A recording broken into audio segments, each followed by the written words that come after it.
12ਵੀਂ ਜਮਾਤ ਦੇ ਪਿਆਰੇ ਵਿਦਿਆਰਥੀਓ, ਤੁਹਾਡਾ ਇਸ ਆਨਲਾਈਨ ਕਲਾਸ ਵਿੱਚ ਸਵਾਗਤ ਹੈ। ਅੱਜ ਬੇਟਾ ਆਪਾਂ ਸੰਖੇਪ ਰਚਨਾ ਬਾਰੇ ਜਾਣਕਾਰੀ ਹਾਸਲ ਕਰਾਂਗੇ। ਅੱਜ ਦੇ ਇਸ ਤੇਜ਼ ਤਰਾਰ ਯੁੱਗ ਵਿੱਚ ਸੰਖੇਪ ਰਚਨਾ ਦਾ ਬਹੁਤ ਮਹੱਤਵ ਹੈ। ਸੰਖੇਪ ਰਚਨਾ ਨੂੰ ਅੰਗਰੇਜ਼ੀ ਭਾਸ਼ਾ ਵਿੱਚ ਪ੍ਰੈਸੀ ਕਿਹਾ ਜਾਂਦਾ। ਭਾਸ਼ਾ ਦੀ ਪੜ੍ਹਾਈ ਵਿੱਚ ਸੰਖੇਪ ਰਚਨਾ ਦਾ ਵਿਸ਼ੇਸ਼ ਸਥਾਨ ਹੈ। 10ਵੀਂ ਅਤੇ ਇਸ ਤੋਂ ਅਗਲੀਆਂ ਉਚੇਰੀਆਂ ਸ਼੍ਰੇਣੀਆਂ ਵਿੱਚ ਲੇਖ ਰਚਨਾ ਦੇ ਅਭਿਆਸ ਲਈ ਸੰਖੇਪ ਰਚਨਾ ਦਾ ਆਉਣਾ ਤੁਹਾਡੇ ਲਈ ਜ਼ਰੂਰੀ ਹੋ ਜਾਂਦਾ। ਉਚੇਰੀਆਂ ਪ੍ਰੀਖਿਆਵਾਂ ਜਾਂ ਕਿਸੇ ਵੀ ਮੁਕਾਬਲੇ ਦੀਆਂ ਪ੍ਰੀਖਿਆਵਾਂ ਵਿੱਚ ਲੇਖ ਰਚਨਾ ਅਤੇ ਸੰਖੇਪ ਰਚਨਾ ਦੇ ਪ੍ਰਸ਼ਨ ਅਕਸਰ ਆਉਂਦੇ ਨੇ। ਸੰਖੇਪ ਰਚਨਾ ਵਿੱਚ ਵਿਦਿਆਰਥੀ ਦੀ ਭਾਸ਼ਾਈ ਸਮਰੱਥਾ ਦੀ ਪਰਖ ਕੀਤੀ ਜਾਂਦੀ ਹੈ। ਉਸ ਦੀ ਭਾਸ਼ਾ ਵਿੱਚ ਕਿੰਨੀ ਪਕੜ ਹੈ, ਇਸ ਬਾਰੇ ਸੰਖੇਪ ਰਚਨਾ ਤੋਂ ਅੰਦਾਜ਼ਾ ਲਾਇਆ ਜਾ ਸਕਦਾ। ਪਹਿਲਾਂ ਜਿਸ ਰਚਨਾ ਦੀ ਸੰਖੇਪ ਰਚਨਾ ਕਰਨੀ ਹੁੰਦੀ ਹੈ ਉਸ ਨੂੰ ਠੀਕ ਤਰ੍ਹਾਂ ਨਾਲ ਪੜ੍ਹ ਲੈਣਾ ਜ਼ਰੂਰੀ ਹੁੰਦਾ। ਫਿਰ ਉਸ ਵਿੱਚ ਪ੍ਰਗਟਾਏ ਗਏ ਭਾਵਾਂ ਅਤੇ ਵਿਚਾਰਾਂ ਨੂੰ ਢੁਕਵੀਂ ਤਰਤੀਬ ਵਿੱਚ ਲਿਆਉਣਾ ਹੁੰਦਾ। ਇਸ ਉਪਰੰਤ ਉਸ ਰਚਨਾ ਦੇ ਸਾਰ ਰੂਪ ਨੂੰ ਬੜੇ ਸੌਖੇ ਅਤੇ ਸੰਜਮ ਨਾਲ ਦੁਬਾਰਾ ਲਿਖਣਾ ਹੁੰਦਾ। ਸੰਖੇਪ ਰਚਨਾ ਕਰਨ ਦੇ ਗੁਣ ਦਾ ਵਿਦਿਆਰਥੀ ਦੇ ਜੀਵਨ ਵਿੱਚ ਬਹੁਤ ਥਾਵਾਂ 'ਤੇ ਉਪਯੋਗ ਹੁੰਦਾ। ਅੱਜ ਕੱਲ੍ਹ ਦੇ ਤੇਜ਼ ਗਤੀ ਦੇ ਯੁੱਗ ਵਿੱਚ ਕਿਸੇ ਕੋਲ ਲੰਮੀ ਗੱਲਬਾਤ ਸੁਣਨ ਜਾਂ ਲੰਮੀ ਗੱਲਬਾਤ ਪੜ੍ਹਨ ਦਾ ਸਮਾਂ ਨਹੀਂ ਹੈ ਅਤੇ ਨਾ ਹੀ ਇੰਨਾ ਧੀਰਜ ਹੈ। ਹਰ ਕੋਈ ਸੰਖੇਪ ਵਿੱਚ ਗੱਲ ਕਰਨਾ ਚਾਹੁੰਦਾ ਹੈ ਜਾਂ ਸੰਖੇਪ ਵਿੱਚ ਕਿਸੇ ਗੱਲ ਦਾ ਸਾਰ ਤੱਤ ਜਾਣਨਾ ਚਾਹੁੰਦਾ। ਜੇਕਰ ਆਪਾਂ ਅਖਬਾਰਾਂ ਦੀ ਉਦਾਹਰਣ ਲਈਏ, ਪਹਿਲਾਂ ਮੋਟੀਆਂ ਸੁਰਖੀਆਂ ਵਿੱਚ ਖਬਰਾਂ ਹੁੰਦੀਆਂ, ਫਿਰ ਉਹਨਾਂ ਮੋਟੀਆਂ ਸੁਰਖੀਆਂ ਦਾ ਅੱਗੇ ਬਰੀਕ ਅੱਖਰਾਂ ਵਿੱਚ ਵੇਰਵਾ ਦਿੱਤਾ ਹੁੰਦਾ। ਭਾਵ ਇਹ ਕਿ ਵਕਤ ਦੀ ਤੰਗੀ ਵਾਲੇ ਪਾਠਕ ਵੀ ਜੇਕਰ ਅਖਬਾਰ ਪੜ੍ਹਨਾ ਚਾਹੁੰਦੇ ਆ ਤਾਂ ਉਹ ਅਖਬਾਰ ਵਿੱਚ ਮੋਟੀਆਂ ਸੁਰਖੀਆਂ ਨੂੰ ਵੇਖ ਕੇ ਸਮੇਂ ਵਿੱਚ ਕੀ ਚੱਲ ਰਿਹਾ ਉਹਦਾ ਅੰਦਾਜ਼ਾ ਲਾ ਸਕਦੇ ਆ। ਸਮਾਚਾਰ ਜਾਂ ਖਬਰਾਂ ਦੇ ਅੱਗੇ ਦਿੱਤੇ ਵੇਰਵਿਆਂ ਵਿੱਚ ਵੀ ਜ਼ਰੂਰੀ ਅਤੇ ਧਿਆਨਯੋਗ ਨੁਕਤਿਆਂ ਨੂੰ ਫਿਰ ਗੂੜ੍ਹੇ ਅੱਖਰਾਂ ਵਿੱਚ ਛਾਪ ਦਿੱਤਾ ਜਾਂਦਾ। ਹੋਰ ਧਿਆਨ ਨਾਲ ਵੇਖੀਏ ਤਾਂ ਜਿਨ੍ਹਾਂ ਖਬਰਾਂ ਨੂੰ ਅਖਬਾਰ ਵਿੱਚ ਥੋੜ੍ਹੀ ਜਿਹੀ ਥਾਂ ਮਿਲੀ ਹੁੰਦੀ ਹੈ ਉਹ ਅਸਲ ਵਿੱਚ ਕਿਸੇ ਵਿਸਤ੍ਰਿਤ ਜਾਂ ਵਿਸਥਾਰਤ ਗੱਲਬਾਤ ਦਾ ਨਿਚੋੜ ਹੁੰਦਾ। ਕੋਈ ਨੇਤਾ ਮੰਨ ਲਓ ਘੰਟਾ ਭਾਸ਼ਣ ਕਰਦਾ, ਅਖਬਾਰ ਵਿੱਚ ਅਗਲੇ ਦਿਨ ਜਿਹੜੀ ਖਬਰ ਲੱਗੀ ਹੁੰਦੀ ਹੈ ਉਹ ਕੁਝ ਵਾਕਾਂ ਤੱਕ ਸੀਮਤ ਹੋ ਕੇ ਲੱਗੀ ਹੁੰਦੀ ਹੈ। ਦਫ਼ਤਰਾਂ ਵਿੱਚ ਹਰ ਫਾਈਲ ਵਿੱਚ ਕਿਸੇ ਕੇਸ ਦੇ ਅਨੇਕਾਂ ਵੇਰਵੇ ਹੁੰਦੇ ਆ। ਦਫ਼ਤਰ ਜਾਂ ਸੰਸਥਾ ਦੇ ਉੱਚੇ ਜਿਹੜੇ ਅਧਿਕਾਰੀ ਹੁੰਦੇ ਆ ਉਹਨਾਂ ਕੋਲ ਇੰਨਾ ਸਮਾਂ ਨਹੀਂ ਹੁੰਦਾ ਕਿ ਉਹ ਕਿਸੇ ਕੇਸ ਨੂੰ ਵੇਰਵਿਆਂ ਸਹਿਤ ਪੜ੍ਹਨ, ਜਾਣੀ ਕਿਸੇ ਕੇਸ ਨੂੰ ਵਿਸਥਾਰ ਨਾਲ ਪੜ੍ਹਨ। ਇਸ ਲਈ ਕੇਸ ਨੂੰ ਤੋਰਨ ਵਾਲਾ ਕੋਈ ਵੀ ਅਧਿਕਾਰੀ ਕੇਸ ਦਾ ਸੰਖੇਪ ਰੂਪ ਤਿਆਰ ਕਰਦਾ। ਇਹ ਸੰਖੇਪ ਰੂਪ ਅਸਲ ਵਿੱਚ ਇੱਕ ਤਰ੍ਹਾਂ ਦੀ ਸੰਖੇਪ ਰਚਨਾ ਹੀ ਹੁੰਦੀ ਆ।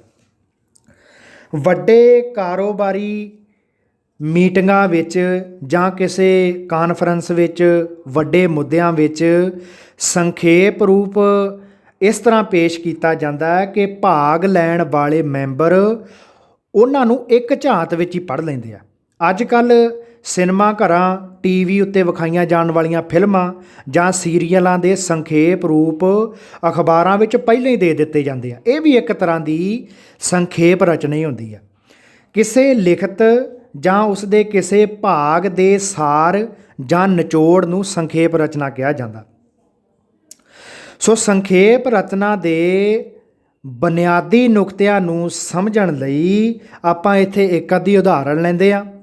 ਮੰਨ ਲਓ ਕੋਈ ਵਿਦਿਆਰਥੀ TV ਉੱਤੇ ਕੋਈ ਪ੍ਰੋਗਰਾਮ ਵੇਖਦਾ ਜਾਂ ਛੁੱਟੀ ਵਾਲੇ ਦਿਨ ਜਿਹੜੀ ਉਹਦੇ ਨਾਲ ਕੋਈ ਘਟਨਾ ਵਾਪਰੀ ਹੁੰਦੀ ਹੈ ਉਹਦੇ ਬਾਰੇ ਕਿਸੇ ਨੂੰ ਉਸ ਘਟਨਾ ਬਾਰੇ ਦੱਸਣਾ ਚਾਹੁੰਦਾ, ਜਾਂ ਕਿਸੇ ਥਾਂ ਦੀ ਉਹਨੇ ਮੰਨ ਲਓ ਸੈਰ ਕੀਤੀ ਹੈ ਉਸ ਬਾਰੇ ਆਪਣੇ ਸਾਥੀਆਂ ਨੂੰ ਦੱਸਣਾ ਚਾਹੁੰਦਾ, ਤਾਂ ਜਦੋਂ ਉਹ ਆਪਣੇ ਜਮਾਤੀਆਂ ਨੂੰ ਇਸ ਤਰ੍ਹਾਂ ਦੀ ਕਿਸੇ ਘਟਨਾ ਦਾ ਹਾਲ ਦੱਸਦਾ ਹੈ ਤਾਂ ਉਹ 2-4 ਮਿੰਟਾਂ ਵਿੱਚ ਹੀ ਦੱਸ ਦਿੰਦਾ। ਟੈਲੀਫੋਨ ਕਰਨ ਵਿੱਚ ਵੀ ਸੰਖੇਪ ਰਚਨਾ ਦਾ ਅਭਿਆਸ ਬੜਾ ਲਾਭਦਾਇਕ ਹੁੰਦਾ।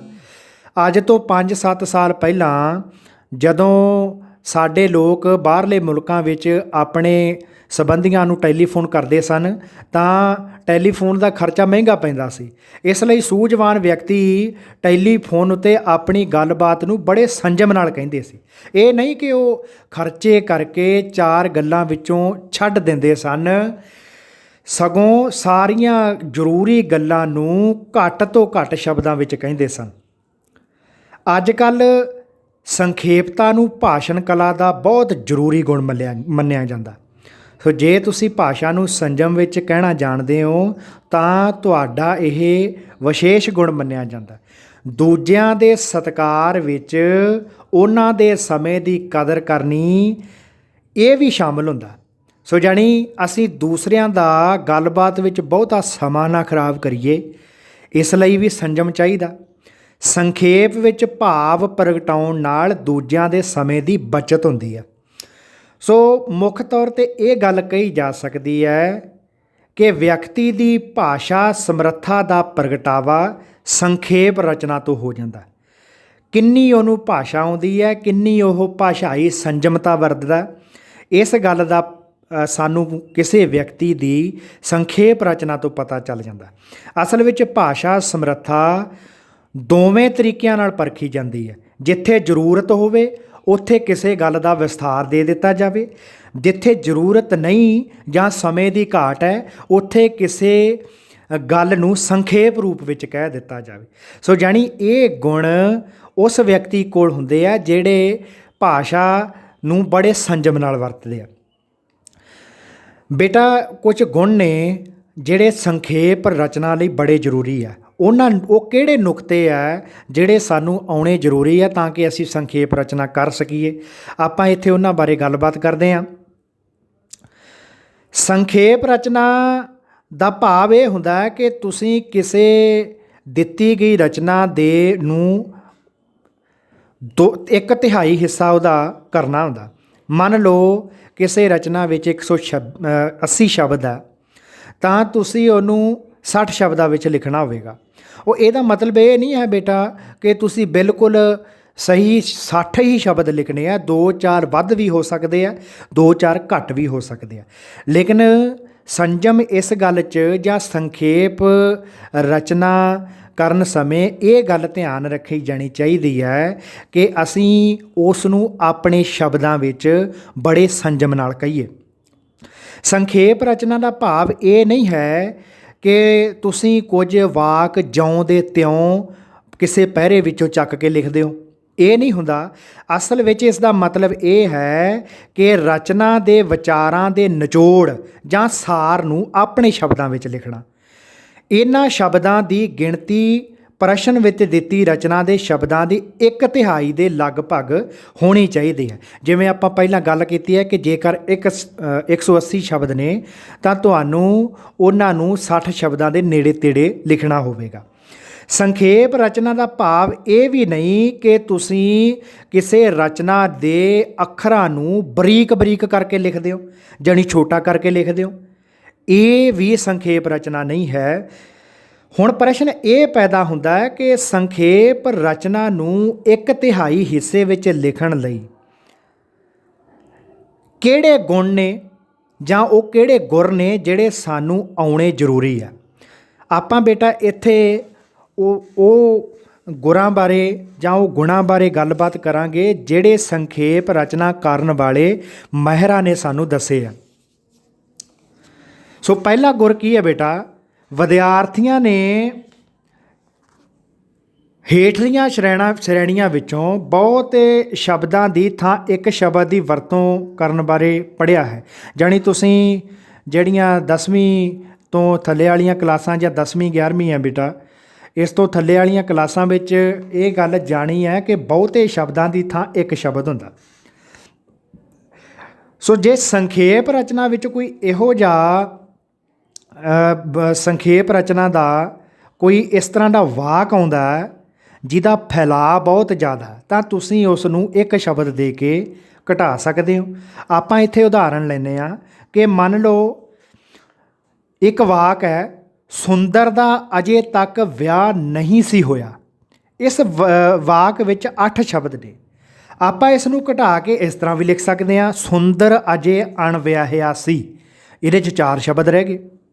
ਜਾਂ ਆਪਾਂ ਇਹ ਵੀ ਲਿਖ ਸਕਦੇ ਹਾਂ, ਸੁੰਦਰ ਅਜੇ ਕੁਆਰਾ ਸੀ। ਇਹਦੇ 'ਚ ਵੀ 4 ਸ਼ਬਦ ਹੈ।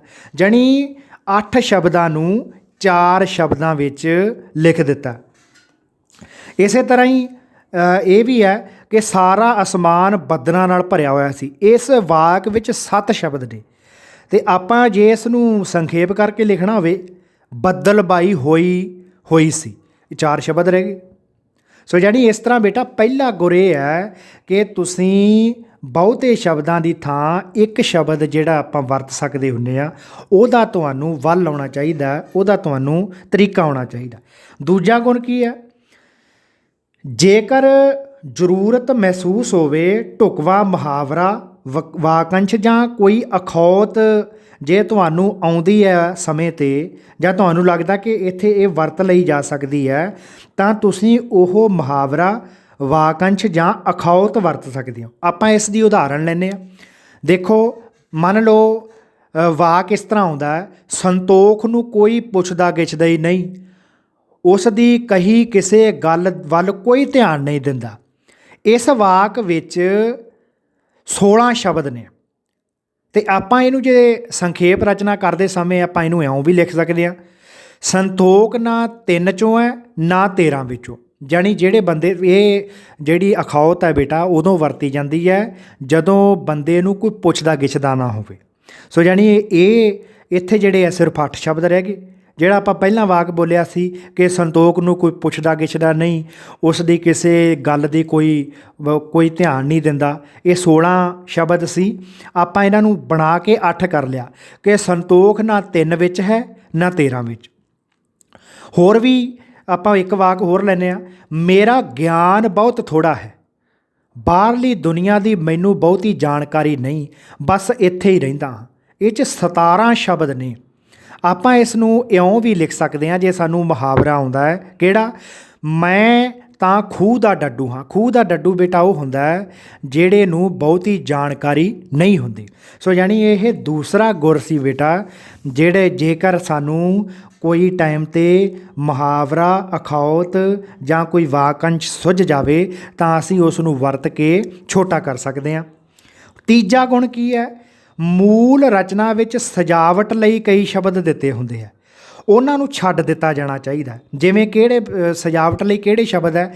ਆਪਾਂ ਇੱਥੇ ਉਹ ਵਾਕ ਲੈਂਦੇ ਹਾਂ, ਉਹਦਾ ਮੱਥਾ ਸੂਰਜ ਵਾਂਗ ਚਮਕਦਾ ਸੀ, ਚਿਹਰਾ ਇਸ ਤਰ੍ਹਾਂ ਸੀ ਜਿਵੇਂ ਬੱਦਲਾਂ ਦੇ ਓਹਲਿਓਂ ਚੰਦਰਮਾ ਨਿਕਲਿਆ ਹੋਵੇ।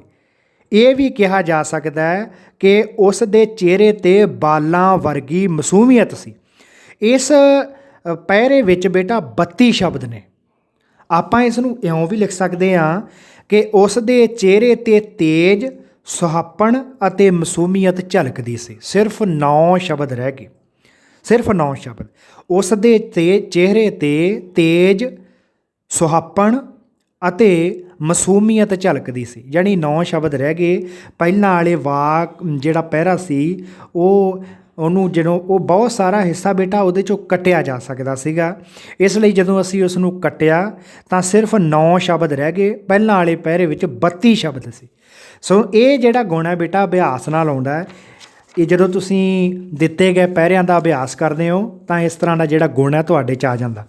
ਚੌਥਾ ਗੁਣ ਕੀ ਹੈ ਬੇਟਾ, ਜਾਂ ਚੌਥਾ ਗੁਰ ਕੀ ਹੈ? ਮੂਲ ਰਚਨਾ ਜਿਹੜੀ ਦਿੱਤੀ ਹੋਈ ਹੈ, ਮੂਲ ਰਚਨਾ ਵਿੱਚ ਵਿਅਕਤੀਆਂ ਦੇ ਆਖੇ ਹੋਏ ਸ਼ਬਦ ਜਿਉਂ ਦੇ ਤਿਉਂ ਦਿੱਤੇ ਹੋ ਸਕਦੇ ਆ, ਉਹਨਾਂ ਨੂੰ ਆਪਣੇ ਸ਼ਬਦਾਂ ਵਿੱਚ ਲਿਖਿਆ ਜਾ ਸਕਦਾ।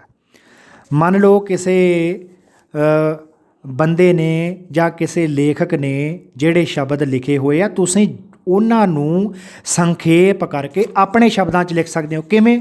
ਮੰਨ ਲਓ ਕੀ ਸ਼ਬਦ ਹੈ? ਵਿਦਿਆਰਥੀ ਨੇ ਸੁਪਰਵਾਈਜ਼ਰ ਨੂੰ ਕਿਹਾ, ਜੀ ਇਹ ਕਾਗਜ਼ ਗਲਤੀ ਨਾਲ ਮੇਰੀ ਜੇਬ ਵਿੱਚ ਰਹਿ ਗਏ, ਮੈਂ ਇਹਨਾਂ ਤੋਂ ਕੁਝ ਨਕਲ ਨਹੀਂ ਕੀਤੀ, ਤੁਸੀਂ ਮੈਨੂੰ ਐਤਕੀ ਮਾफ़ ਕਰ ਦਿਓ, ਮੈਂ ਤੁਹਾਡੇ ਅੱਗੇ ਹੱਥ ਜੋੜਦਾ ਹਾਂ, ਮੇਰਾ ਸਾਲ ਖਰਾਬ ਹੋ ਜਾਵੇਗਾ, ਮੇਰੇ ਉੱਤੇ ਨਕਲ ਮਾਰਨ ਦਾ ਕੇਸ ਨਾ ਬਣਾਓ ਜੀ।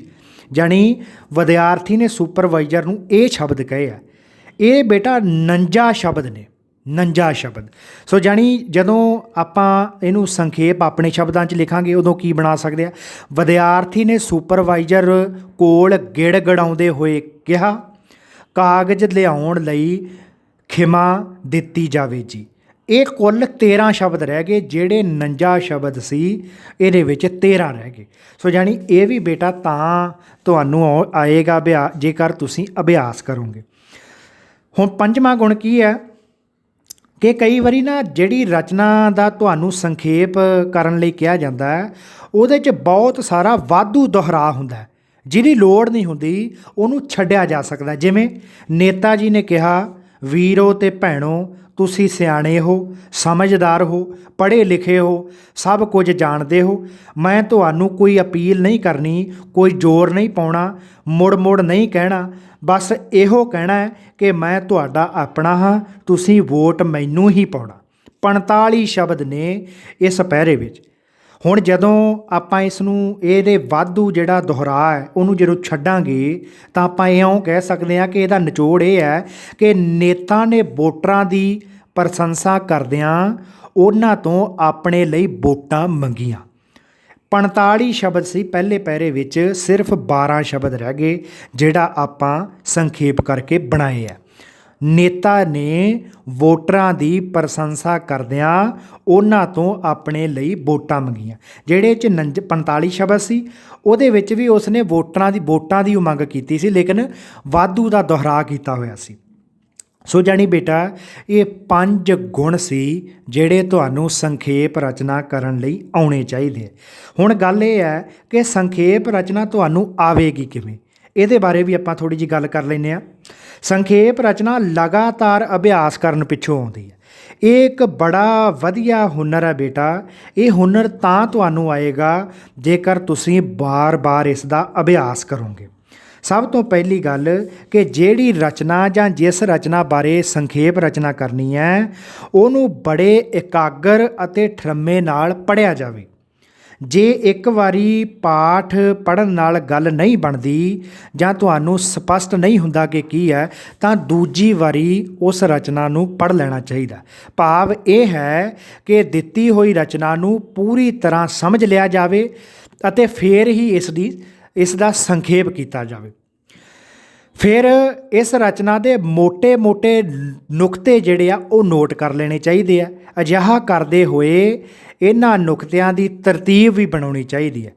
ਮਨੋਰਥ ਇਹ ਹੈ ਕਿ ਜਦੋਂ ਤੁਸੀਂ ਸੰਖੇਪ ਰਚਨਾ ਕਰੋ ਤਾਂ ਉਸ ਵਿੱਚ ਪੇਸ਼ ਹੋਏ ਵਿਚਾਰ ਜਾਂ ਭਾਵ ਖਿੰਡੇ ਹੋਏ ਨਾ ਹੋਣ, ਸਗੋਂ ਗੁੰਦੇ ਹੋਏ ਜਾਪਣ। ਇਸ ਤਰ੍ਹਾਂ ਲੱਗੇ ਕਿ ਜਿਸ ਤਰ੍ਹਾਂ ਕਿਸੇ ਬੜੇ ਸੂਝਵਾਨ ਵਿਅਕਤੀ ਨੇ ਇਸ ਦੀ ਸੰਖੇਪ ਰਚਨਾ ਕੀਤੀ ਹੈ। ਦਿੱਤੀ ਹੋਈ ਰਚਨਾ ਨੂੰ ਪੜ੍ਹਦੇ ਹੋਏ ਇਸ ਦਾ ਕੇਂਦਰੀ ਨੁਕਤਾ ਵੀ ਲੱਭ ਲਿਆ ਜਾਵੇ। ਮਤਲਬ ਇਹ ਕਿ ਜਦੋਂ ਤੁਸੀਂ ਕਿਸੇ ਰਚਨਾ ਨੂੰ ਪੜ੍ਹਦੇ ਹੋ ਤਾਂ ਉਸ ਦਾ ਇੱਕ ਕੇਂਦਰੀ ਨੁਕਤਾ ਹੁੰਦਾ ਹੈ ਕਿ ਗੱਲ ਕਿਹਦੇ ਦੁਆਲੇ ਘੁੰਮ ਰਹੀ ਹੈ, ਇਸ ਬਾਰੇ ਤੁਹਾਨੂੰ ਜਾਣ ਲੈਣਾ ਚਾਹੀਦਾ। ਇਹ ਨੁਕਤਾ ਕਈ ਵਾਰੀ ਪਹਿਲੇ ਵਾਕ ਵਿੱਚ ਹੀ ਪ੍ਰਗਟ ਹੋ ਜਾਂਦਾ, ਕਈ ਵਾਰੀ ਇਹ ਹੁੰਦਾ ਵੀ ਅਖੀਰਲੇ ਵਾਕ 'ਚ ਜਾ ਕੇ ਸਪਸ਼ਟ ਹੁੰਦਾ। ਰਚਨਾ ਦੇ ਵਿਚਕਾਰ ਵੀ ਇਹ ਨੁਕਤਾ ਪਿਆ ਹੋ ਸਕਦਾ ਹੈ। ਮੁੱਖ ਗੱਲ ਜਾਂ ਨੁਕਤੇ ਦੀ ਪਛਾਣ ਕਰਨ ਨਾਲ ਇੱਕ ਤਾਂ ਸੰਖੇਪ ਰਚਨਾ ਦਾ ਸਿਰਲੇਖ ਲੱਭਣ 'ਚ ਆਸਾਨੀ ਹੋਵੇਗੀ, ਦੂਜਾ ਸੰਖੇਪ ਰਚਨਾ ਦੇ ਮੁੱਖ ਨੁਕਤੇ ਦੁਆਲੇ ਜਿਹੜਾ ਮੇਨ ਨੁਕਤਾ ਹੈ, ਜਿਹੜੀ ਸਾਰੀ ਗੱਲ ਹੈ ਉਹਦੇ ਦੁਆਲੇ ਹੀ ਘੁੰਮਣੀ ਹੁੰਦੀ ਹੈ। ਕਿਉਂਕਿ ਜੇਕਰ ਤੁਸੀਂ ਕਿਸੇ ਰਚਨਾ ਦਾ ਸਿਰਲੇਖ ਲੱਭ ਲਿਆ ਤਾਂ ਸਿਰਲੇਖ ਉਸ ਦਾ ਕੇਂਦਰ ਬਿੰਦੂ ਹੋਏਗਾ, ਸਾਰੀ ਗੱਲ ਜਿਹੜੀ ਹੈ ਉਹਦੇ ਦੁਆਲੇ ਹੀ ਘੁੰਮੇਗੀ। ਇਸ ਲਈ ਸੰਖੇਪ ਰਚਨਾ ਦਾ ਸਿਰਲੇਖ ਵੀ ਨਾਲੋਂ ਨਾਲ ਲੱਭ ਲੈਣਾ ਚਾਹੀਦਾ। ਇਹ ਸੰਭਵ ਹੈ ਅਤੇ ਸੁਭਾਵਿਕ ਵੀ ਹੈ ਕਿ ਜੇ ਕਿਸੇ ਇੱਕ ਰਚਨਾ ਦੀ ਸੰਖੇਪ ਰਚਨਾ ਕਈ ਵਿਦਿਆਰਥੀ ਕਰਨ ਤਾਂ ਉਹਨਾਂ ਦੇ ਲੱਭੇ ਸਿਰਲੇਖ ਇੱਕ ਦੂਜੇ ਤੋਂ ਭਿੰਨ ਹੋ ਸਕਦੇ ਆ। ਇਹਦੇ ਲਈ ਬੇਟਾ ਕੋਈ ਟੈਨਸ਼ਨ ਵਾਲੀ ਗੱਲ ਨਹੀਂ ਹੋਣੀ ਚਾਹੀਦੀ, ਕਿਉਂਕਿ ਹਰ ਵਿਦਿਆਰਥੀ ਜਿਹੜਾ ਕਿਸੇ ਪਹਿਰੇ ਨੂੰ ਜਾਂ ਕਿਸੇ ਰਚਨਾ ਨੂੰ ਪੜ੍ਹੇਗਾ ਉਹ ਉਹਦਾ ਸਿਰਲੇਖ ਆਪਣੇ ਢੰਗ ਨਾਲ ਲੱਭੇਗਾ। ਥੋੜ੍ਹਾ ਬਹੁਤਾ ਫਰਕ ਹੋ ਸਕਦਾ, ਲੇਕਿਨ ਉਹਨਾਂ ਦਾ ਭਾਵ ਜਿਹੜਾ ਇੱਕੋ ਹੀ ਹੋਵੇਗਾ। ਇਹਦੀ ਗੱਲ ਤੁਸੀਂ ਅਖਬਾਰਾਂ 'ਚ ਵੀ ਦੇਖ ਸਕਦੇ ਹੋ ਕਿ 15 ਅਗਸਤ ਵਾਲੇ ਦਿਨ ਪ੍ਰਧਾਨ ਮੰਤਰੀ ਲਾਲ ਕਿਲ੍ਹੇ ਤੋਂ ਬੜਾ ਵੱਡਾ ਭਾਸ਼ਣ ਦਿੰਦਾ। ਅਗਲੇ ਦਿਨ ਜਦੋਂ ਅਖਬਾਰਾਂ 'ਚ ਛਪਦਾ ਹੈ, ਕਿਸੇ ਵੀ ਅਖਬਾਰ ਦਾ ਭਾਸ਼ਣ ਜਿਹੜਾ ਪ੍ਰਧਾਨ ਮੰਤਰੀ ਨੇ ਦਿੱਤਾ ਹੁੰਦਾ, ਜਦੋਂ ਅਖਬਾਰ 'ਚ ਛਪਦਾ ਅਗਲੇ ਦਿਨ ਵੱਖਰੀਆਂ ਵੱਖਰੀਆਂ ਅਖਬਾਰਾਂ ਆਪਣੇ ਆਪਣੇ ਢੰਗ ਨਾਲ ਛਾਪਦੀਆਂ। ਸੋ ਜਾਣੀ ਇਸ ਵਿੱਚ ਕੋਈ ਚਿੰਤਾ ਵਾਲੀ ਗੱਲ ਨਹੀਂ ਹੋਣੀ ਚਾਹੀਦੀ ਕਿ ਜੇ ਸਿਰਲੇਖ 'ਚ ਥੋੜ੍ਹਾ ਬਹੁਤਾ ਫਰਕ ਹੈ, ਕੋਈ ਵਿਦਿਆਰਥੀ ਸਹੀ ਢੰਗ ਨਾਲ ਨੁਕਤੇ ਨੂੰ ਫੜ ਲੈਂਦਾ, ਕੋਈ ਨੇੜੇ ਤੇੜੇ ਪਹੁੰਚ ਜਾਂਦਾ। ਜਿਹੜਾ ਨੇੜੇ ਤੇੜੇ ਵੀ ਪਹੁੰਚ ਜਾਂਦਾ ਉਹ ਵੀ ਵੱਡੀ ਗੱਲ ਹੁੰਦੀ ਹੈ। ਉਹ ਇਸ ਲਈ ਬੇਟਾ ਇਹ ਵੱਡੀ ਗੱਲ ਹੈ ਕਿ ਤੁਸੀਂ ਕਿਸੇ ਸਿਰਲੇਖ ਨੂੰ ਲੱਭਣ ਦੀ ਕੋਸ਼ਿਸ਼ ਕਰਦੇ ਹੋ। ਸੰਖੇਪ ਰਚਨਾ ਦਾ ਅੰਤਮ ਰੂਪ ਲਿਖਣ ਤੋਂ ਪਹਿਲਾਂ ਇਸ ਦਾ ਕੱਚਾ ਜਿਹਾ ਰੂਪ ਤਿਆਰ ਕਰ ਲੈਣਾ ਚਾਹੀਦਾ। ਇਹ ਵੇਖ ਲੈਣਾ ਚਾਹੀਦਾ ਹੈ ਕਿ ਕੋਈ ਜ਼ਰੂਰੀ ਨੁਕਤਾ ਰਹਿ ਤਾਂ ਨਹੀਂ ਗਿਆ। ਵਿਸ਼ਰਾਮ ਚਿੰਨ੍ਹਾਂ ਦੀ ਵਰਤੋਂ ਦੀ ਪੜਤਾਲ ਕਰ ਲੈਣੀ ਚਾਹੀਦੀ ਹੈ, ਕਿਉਂਕਿ ਇਹ ਵੀ ਕਿਸੇ ਸੰਖੇਪ ਰਚਨਾ ਦਾ ਹਿੱਸਾ ਹੁੰਦੇ ਆ। ਸ਼ਬਦਾਂ ਦੀ ਗਿਣਤੀ ਘੱਟ ਜਾਂ ਵੱਧ ਹੋਵੇ, ਇਹ ਵੀ ਠੀਕ ਤਰ੍ਹਾਂ ਨਾਲ ਜਾਂਚ ਲੈਣੀ ਚਾਹੀਦੀ ਹੈ। ਤੁਹਾਨੂੰ ਪਹਿਲਾਂ ਇਹ ਗੱਲ ਦੱਸੀ ਹੈ ਕਿ 2-4 ਸ਼ਬਦ ਵੱਧ ਜਾਂ ਘੱਟ ਹੋ ਸਕਦੇ ਆ, ਇਸ ਦੀ ਕੋਈ ਚਿੰਤਾ ਵਾਲੀ ਗੱਲ ਨਹੀਂ ਹੈ। ਪੂਰੀ ਤਸੱਲੀ ਹੋਣ 'ਤੇ ਇਸ ਨੂੰ ਸਾਫ਼-ਸਾਫ਼ ਕਰਕੇ ਸੋਹਣਾ ਸੋਹਣਾ ਕਰਕੇ ਲਿਖ ਦਿੱਤਾ ਜਾਣਾ ਚਾਹੀਦਾ। ਸੋ ਜਾਣੀ ਇਹ ਬੇਟਾ ਸੰਖੇਪ ਰਚਨਾ ਦੇ ਕੁਝ ਗੁਣ ਸੀ। ਸੰਖੇਪ ਰਚਨਾ ਦੀ ਜਾਂਚ ਤੁਹਾਨੂੰ ਤਾਂ ਆਏਗੀ ਜੇਕਰ ਤੁਸੀਂ ਤੁਹਾਡੀ ਪਾਠ ਪੁਸਤਕ ਵਿੱਚ ਜਿਹੜੇ ਅਭਿਆਸ ਲਈ ਦਿੱਤੇ ਹੋਏ ਆ ਉਹਨਾਂ ਦਾ ਤੁਸੀਂ ਅਭਿਆਸ ਕਰੋ। ਸਾਰੇ ਵਿਦਿਆਰਥੀਆਂ ਨੂੰ ਲਗਭਗ ਪਾਠ ਪੁਸਤਕਾਂ ਜਿਹੜੀਆਂ ਤੁਹਾਡੀਆਂ ਦੇ ਦਿੱਤੀਆਂ ਨੇ, ਉਹਨਾਂ ਵਿੱਚ ਅਭਿਆਸ ਲਈ ਅਤੇ ਉਦਾਹਰਨਾਂ ਸਹਿਤ ਜਦੋਂ ਤੁਸੀਂ ਪਹਿਲਾਂ ਉਦਾਹਰਨਾਂ ਵਾਲੇ ਕਰੋਗੇ ਕਿ ਤੁਹਾਨੂੰ ਪਹਿਲਾਂ ਜਾਂਚ ਸਿਖਾਈ ਜਾਏਗੀ ਕਿ ਇਸ ਤਰ੍ਹਾਂ ਕੀਤਾ ਜਾ ਸਕਦਾ। ਸੋ ਜਦੋਂ ਤੁਸੀਂ 15 ਵੀ ਉਹ ਕਰੋਗੇ ਤਾਂ ਉਦੋਂ ਬਾਅਦ ਬੇਟਾ ਅਭਿਆਸ ਵਾਲੇ ਦਿੱਤੇ ਹੋਏ ਆ ਪਾਠ ਪੁਸਤਕ ਦੇ ਵਿੱਚ, ਤਾਂ ਹੌਲੀ ਹੌਲੀ ਜਦੋਂ ਅਭਿਆਸ ਵਾਲੇ ਕਰੋਗੇ ਤਾਂ ਤੁਹਾਡਾ ਅਭਿਆਸ ਹੁੰਦਾ ਹੁੰਦਾ ਤੁਹਾਡੇ ਕੋਲ ਹੁਨਰ ਆ ਜਾਏਗਾ ਜਿਹਦੇ ਨਾਲ ਸੰਖੇਪ ਰਚਨਾ ਕੀਤੀ ਜਾਂਦੀ ਹੈ। ਸੋ ਮੈਨੂੰ ਉਮੀਦ ਹੈ ਬੇਟਾ ਤੁਸੀਂ ਸਾਰੇ ਬੱਚੇ ਸੰਖੇਪ ਰਚਨਾ ਨੂੰ ਕਰਨ ਦੀ ਕੋਸ਼ਿਸ਼ ਕਰੋਗੇ। ਸੰਖੇਪ ਰਚਨਾ ਇੱਕ ਬਹੁਤ ਵਧੀਆ ਗੁਣ ਹੈ ਜਿਹੜਾ ਹਰੇਕ ਵਿਅਕਤੀ ਦੀ ਸ਼ਖਸੀਅਤ 'ਚ ਨਿਖਾਰ ਲੈ ਕੇ ਆਉਂਦਾ। ਤੁਸੀਂ ਮੁਹਾਵਰੇ ਅਖੌਤਾਂ ਵਰਤਣੀਆਂ ਸਿੱਖ ਜਾਓਗੇ, ਕਿਉਂਕਿ ਮੁਹਾਵਰੇ ਅਖੌਤਾਂ ਵਰਤਣ ਨਾਲ ਸਾਡੇ ਜੀਵਨ ਵਿੱਚ ਸੰਜਮ ਆਉਂਦਾ। ਸੋ ਅਸੀਂ ਇਸ ਚੀਜ਼ ਦਾ ਗੁਣ ਸਿੱਖ ਜਾਂਦੇ ਹਾਂ ਕਿ ਜਿਹੜੀ ਗੱਲ ਨੂੰ ਬੜੇ ਵੱਡੇ ਸ਼ਬਦਾਂ 'ਚ ਅਸੀਂ ਕਹਿੰਦੇ ਹਾਂ, ਵਿਸਤਾਰ ਨਾਲ ਕਹਿੰਦੇ ਹਾਂ, ਉਸ ਨੂੰ ਬੜੇ ਸੌਖੇ ਢੰਗ ਨਾਲ ਥੋੜ੍ਹੇ ਸ਼ਬਦਾਂ 'ਚ ਵੀ ਕਿਹਾ ਜਾ ਸਕਦਾ। ਸੋ ਜਾਣੀ ਇਹ ਬੇਟਾ ਸੰਖੇਪ ਰਚਨਾ ਦੇ ਕੁਝ ਗੁਣ ਸੀ। ਮੈਨੂੰ ਉਮੀਦ ਹੈ ਕਿ ਸਾਰੇ ਵਿਦਿਆਰਥੀਆਂ ਨੂੰ ਇਹ ਗੱਲ ਸਮਝ ਆਈ ਹੋਵੇਗੀ। ਜਿਨ੍ਹਾਂ ਵਿਦਿਆਰਥੀਆਂ ਨੂੰ ਨਹੀਂ ਪਤਾ ਲੱਗਿਆ ਉਹ ਬੇਟਾ ਮੈਨੂੰ ਫ਼ੋਨ 'ਤੇ ਪੁੱਛ ਸਕਦੇ ਆ, ਵਟਸਐਪ ਕਰ ਸਕਦੇ ਆ, ਜਾਂ ਇਸ ਜਿਹੜਾ YouTube ਚੈਨਲ ਹੈ ਉਹਦੇ ਕਮੈਂਟ ਦੇ ਵਿੱਚ ਦੱਸ ਸਕਦੇ ਆ ਕਿ ਕੀ ਪ੍ਰੋਬਲਮ ਆ ਰਹੀ ਹੈ ਤੁਹਾਨੂੰ।